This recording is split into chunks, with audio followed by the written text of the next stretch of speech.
Now that we have learned all the different formulas and how to add, subtract, multiply, and divide, let us attempt to solve equations using algebraic fractions.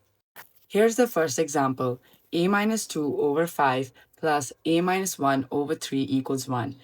We will be going through two methods to solve these types of questions. Method 1 involves converting the fractions to the same denominator. So we can see that the denominators are 5 and 3. So the lowest common multiple is 15. Therefore, we will multiply both the first and the second fraction by 3 and 5 respectively to change the denominator to 15 for both of them. This allows us to combine both fractions to give us 3a minus 6 plus 5a minus 5 over 15, which equals to 1. After that, we will simplify by multiplying both sides of the equation by 15 in order to eliminate the denominator. This gives us 8a minus 11 equals 15, and therefore we can find that a equals to 3, 1 over 4. Method 2 involves multiplying both sides by the lowest common multiple of 5 and 3, which is 15, so that we no longer have fractions in our expression.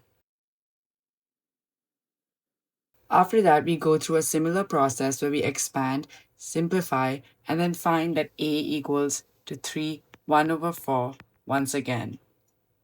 It is now your turn to try. Pause the video and attempt the following question. Play the video again when you want to check your answer and move on. This is the example. 6 over 2b minus 3 minus 4 over b minus 3 equals to 0. Choose your preferred method to solve this question. It is now time to check your answers. Did you manage to get them right? Let us first look at method 1. Since the denominators are different, the first step is to remove the fractions by multiplying every term by the lowest common multiple of the denominators. The denominators are 2b minus 5 and b minus 3, so the lowest common multiple is 2b minus 5 times b minus 3. This cancels out the denominators when we multiply both sides of the equation by 2b minus 5 and b minus 3. Therefore, we get the equation to become 6 times b minus 3 minus 4 times 2b minus 5. We then expand and simplify and solve for b, which gives us that the final answer is b equals to 1. For method 2, instead of multiplying by the lowest common multiple immediately, we first isolate one of the fractions. So we start with the equation and then move the second fraction to the other side. Now we cross multiply. Cross multiplying clears the denominator without needing to find the lowest common multiple. We then expand both sides and collect the like terms. We bring the 8b to the left and the minus 18 to the right to give us then 2 equals 2b, which gives us our final answer, b equals 1, which is the same as method 1.